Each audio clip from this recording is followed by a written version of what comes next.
വിശുദ്ധ ഫ്രാൻസിസിനാൽ സ്ഥാപിതമായ 3 സഭകളാണ് ലോകത്തിലുള്ളത്. ഒന്നാം സഭയെന്ന് അറിയപ്പെടുന്നത് അച്ഛന്മാർക്ക് വേണ്ടി, അഭിഷിക്തർക്ക് വേണ്ടി വിശുദ്ധ ഫ്രാൻസിസിനാൽ സ്ഥാപിതമായിരിക്കുന്ന സഭ.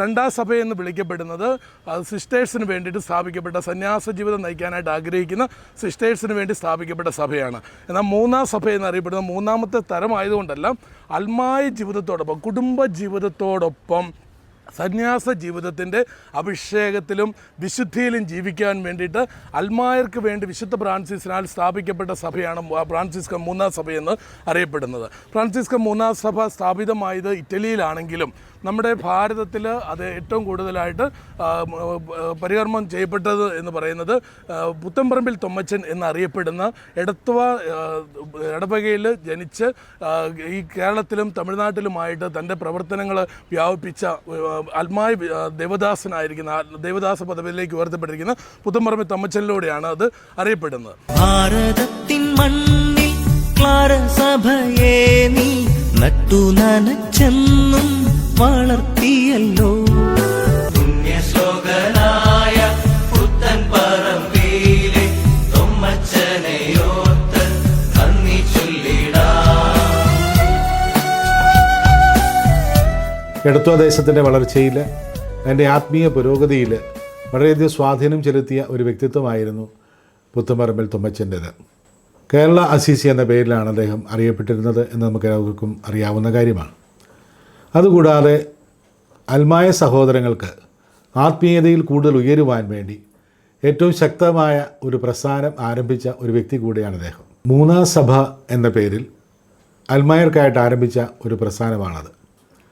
അപ്പം അതിലൂടെ അദ്ദേഹം ഒത്തിരിയേറെ ആത്മീയ പുരോഗതി നടത്തുവാൻ ആഗ്രഹിച്ചിരുന്ന അൽമായ സഹോദരങ്ങളെ ഒരുമിച്ച് കൂട്ടി തീർത്ഥയാത്ര നടത്തിയ ഒരു സന്യാസ വര്യനായിരുന്നു എന്ന് വേണമെങ്കിൽ അദ്ദേഹത്തെ നമുക്ക് വിശേഷിപ്പിക്കാം. ഫ്രാൻസിസ് അസീസിയുടെ ജീവിത ചരിത്രം വായിക്കുകയും അതിനുശേഷം തമിഴ് ഭാഷയിലുള്ള അനേകം വിശുദ്ധരുടെ ജീവചരിത്രം വായിക്കുകയും ചെയ്തതിലൂടെയാണ് അദ്ദേഹത്തിൻ്റെ ഉള്ളിൽ ഈ സന്യാസത്തിൻ്റെ ചൈതന്യം അങ്കുരമിട്ടത്. പിന്നീട് അത് പ്രചരിപ്പിക്കുവാൻ വേണ്ടിയുള്ള അതിശക്തമായ ഒരു പ്രേക്ഷിത യാത്രയായിരുന്നു പിന്നീട് അദ്ദേഹം നടത്തിയിരുന്നത്. അദ്ദേഹം ഈ പ്രേക്ഷിത വേല ആരംഭിച്ച് കയറ് കെട്ടിയവരുടെ സംഘം എന്ന പേരിൽ അൽമായർക്കായിട്ട് ഈ ഒരു സംഘം മുന്നോട്ട് പോവുകയാണ്. സ്വാഭാവികമായിട്ടും അന്നത്തെ സാമൂഹിക വ്യവസ്ഥിതിയിൽ രണ്ടാം മുണ്ട് അല്ലെങ്കിൽ മേൽമുണ്ട് ധരിച്ചിരുന്ന ഒരു കാലഘട്ടമായിരുന്നു. അപ്പോൾ ആ ഒരു കാലഘട്ടത്തിൽ ഫ്രാൻസിസ് അസീസിയെ പോലെ ഒരു ചാക്ക് വസ്ത്രം എടുത്ത് നടക്കുന്ന ആളുകളെ സ്വാഭാവികമായിട്ടും സമൂഹത്തിന് ഉൾക്കൊള്ളുവാൻ ബുദ്ധിമുട്ടായിരുന്നു. അപ്പോൾ അങ്ങനെ വന്നപ്പോൾ അവർ സ്വാഭാവികമായിട്ട് പരാതി വികാരിമാരുടെ അടുത്ത് എത്തുകയും അത് സഭാധികാരികളുടെ മുമ്പിലെത്തുകയും അത് ക്രമേണ അദ്ദേഹത്തിന് കുർബാനയും കൂദാശയും ഉൾപ്പെടെ മുടക്കുന്ന ഒരു സാഹചര്യത്തിലേക്ക് എത്തിച്ചേരുകയും ചെയ്തു എന്നുള്ളത് ഒരു വിധി വൈപരീത്യം എന്നല്ലാതെ പറയുക സാധ്യമല്ല. പിന്നീട് അദ്ദേഹത്തിൻ്റെ പ്രേക്ഷിത മണ്ഡലം കേരളത്തിൽ നിന്നും പ്രത്യേകിച്ചും കുട്ടനാട്ടിൽ നിന്നും ഒക്കെ മാറ്റിയിട്ട് അദ്ദേഹം പിന്നീട് തിരിഞ്ഞത് തമിഴ്നാട്ടിൻ്റെ പരിസര പ്രദേശങ്ങളിലേക്കാണ്. അങ്ങനെ കോട്ടാർ, കന്യാകുമാരി ജില്ല മുഴുവൻ അദ്ദേഹം ധാരാളം ആളുകളിടയിൽ തമിഴ് ഭാഷ നന്നായിട്ട് കൈകാര്യം ചെയ്യാനുള്ള പ്രാവീണ്യം ഉണ്ടായിരുന്നതുകൊണ്ട് അവിടെ സുവിശേഷ വേല ധാരാളമായിട്ട് ചെയ്യുകയും ധാരാളം ആളുകളെ അതാത് രൂപതകളിലേക്ക് അവിടെ ചേർക്കുവാൻ അദ്ദേഹത്തിന് സാധിക്കുകയും ചെയ്തു. അപ്പോൾ സന്യാസത്തിൽ നമ്മൾ കാണുന്ന, അദ്ദേഹത്തിൻ്റെ ജീവിതത്തിൽ കാണുന്ന ഈ ഒരു അധികാരികളുടെ ഒരു നിഷേധാത്മകമായ ഭാവം ചരിത്രത്തിൽ ഇന്നുമുണ്ട്. ഏത് വിശുദ്ധൻ്റെയും ജീവിതത്തിൽ നമ്മൾ പഠിക്കുമ്പോൾ ഇങ്ങനെയുള്ള കാര്യങ്ങൾ കാണുവാൻ പറ്റും.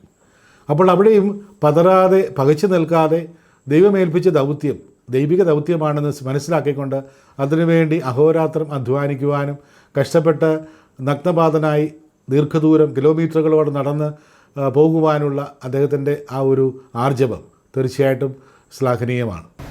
ക്രൈസ്തവ വിശ്വാസം അതിൻ്റെ തനിമയിൽ, അതിൻ്റെ പരിശുദ്ധിയിൽ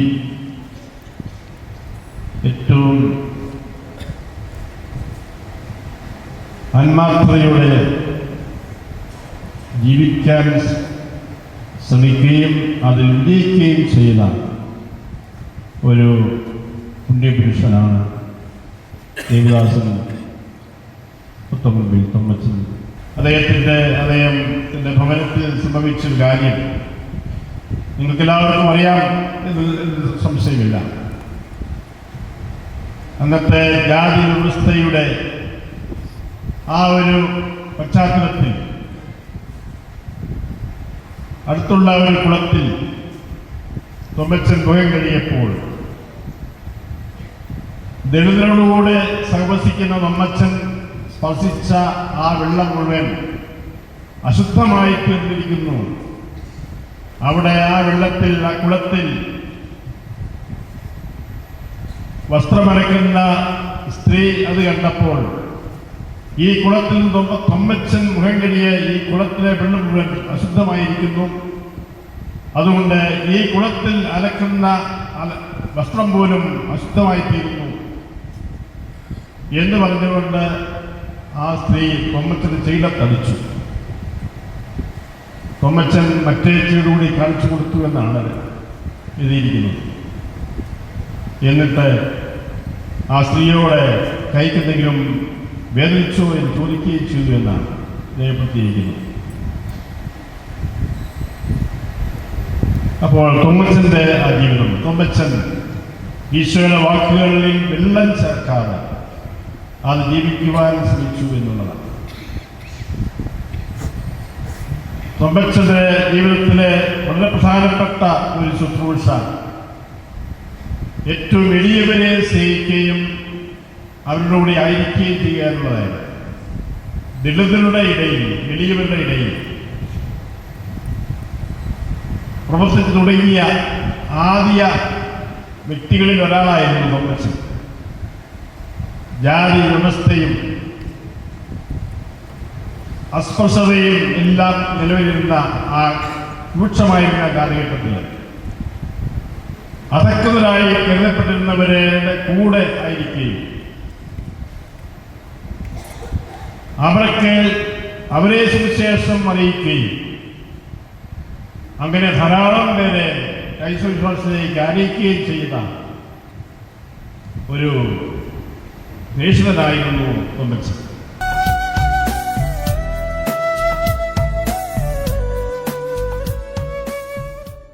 കേരളത്തിലെ പ്രത്യേകിച്ച് ചങ്ങനാശ്ശേരി അതിരൂപത സ്ഥാപിക്കപ്പെട്ട 2 സന്യാസ സമൂഹങ്ങളുടെ ഉത്ഭവത്തിൻ്റെ പിന്നിൽ ഈ അൽമായ സഹോദരൻ്റെ ശക്തമായ കരങ്ങൾ ഉണ്ടായിരുന്നു എന്നുള്ളത് നമ്മൾ തിരിച്ചറിയേണ്ട കാര്യമാണ്.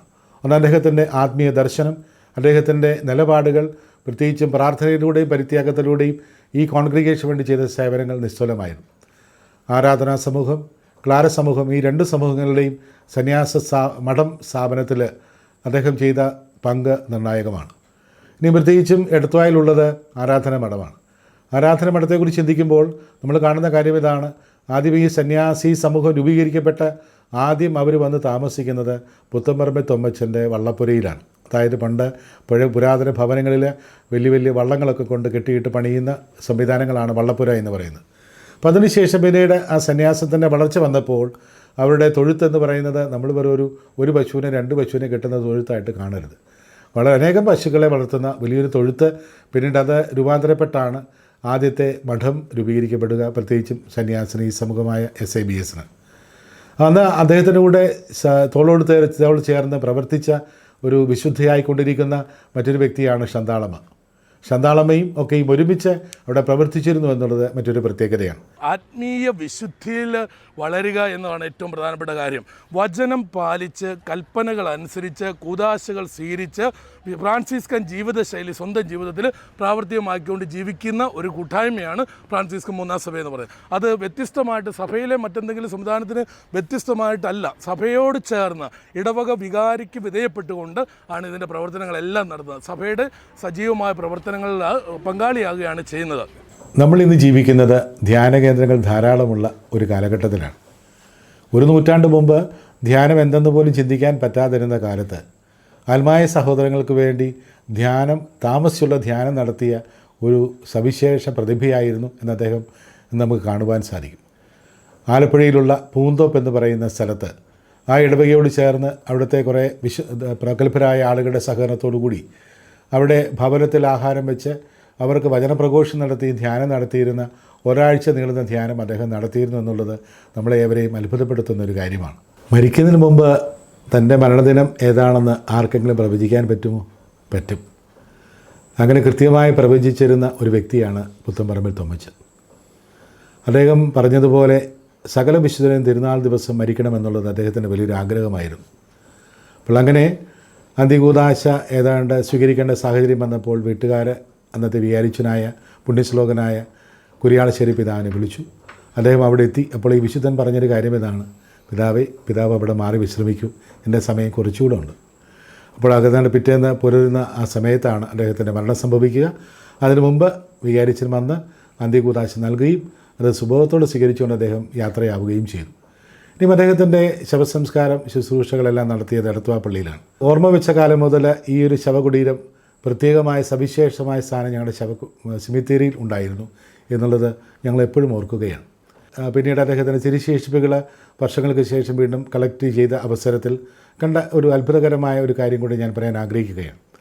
അദ്ദേഹത്തിൻ്റെ മൃതശരീരത്തിൻ്റെ ഒട്ടുമുക്കാൽ അസ്ഥികളും തേയ്മാനം കൂടാതെ, പ്രത്യേകിച്ച് കുട്ടനാടിൻ്റെ സാഹചര്യം നിങ്ങൾക്കൊക്കെ അറിയാം, പ്രളയം കൊണ്ടുണ്ടാകാവുന്ന നാശനഷ്ടങ്ങൾ അദ്ദേഹത്തിൻ്റെ ശവകുടീരത്തിനും ബാധിക്കാനുള്ള എല്ലാ സാധ്യതയും ഉണ്ടായിരുന്നു. അദ്ദേഹം സ്വന്തം കൈപ്പടയിൽ എഴുതിയ നാളാഗമവും അതുപോലെ തന്നെ ഒരു തമിഴ് ബൈബിളും അവിടെ വലിയ പരിക്കില്ലാതെ കിട്ടി എന്നുള്ളത്, നൂറ്റാണ്ടുകൾക്ക് ശേഷം ലഭിച്ചു എന്നുള്ളത് വലിയൊരു അത്ഭുതമായിട്ട് ഞാൻ മനസ്സിലാക്കുകയാണ്.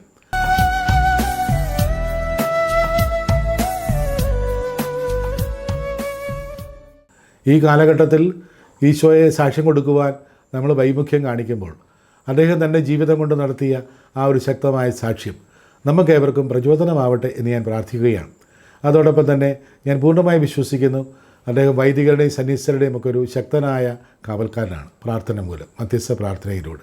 അത് ഞാൻ വ്യക്തിപരമായിട്ട് അനുഭവിച്ചിട്ടുള്ള ഒരാളും കൂടിയാണ്. അപ്പോൾ വളരെ സന്തോഷത്തോടു കൂടി ഈ പുണ്യദിനത്തിൽ അദ്ദേഹത്തെ സ്മരിക്കുന്നു. അദ്ദേഹത്തിൻ്റെ സുന്ദരമായ ഓർമ്മകൾ ഞങ്ങളുടെ മനസ്സിൽ താലോലിക്കുന്നു. എത്രയും വേഗം അദ്ദേഹത്തിൻ്റെ കാനനൈസേഷൻ പൂർത്തിയാക്കി ലോകത്തിലെ അൽമായർക്കെല്ലാവർക്കും ഒരു ശക്തമായ പ്രചോദനമായി ഈ കാലഘട്ടത്തിലുള്ള ഒരു വെല്ലുവിളിയായിട്ട് അദ്ദേഹത്തിൻ്റെ ജീവിതം നിങ്ങൾക്ക് അവർക്കും വെളിച്ചം പകരട്ടെ എന്ന് ആശംസിക്കുന്നു, പ്രാർത്ഥിക്കുന്നു. നന്ദി. ഈശോ മിശിഹായ്ക്ക് സ്തുതിയായിരിക്കട്ടെ. പുണ്യശ്ലോകനായ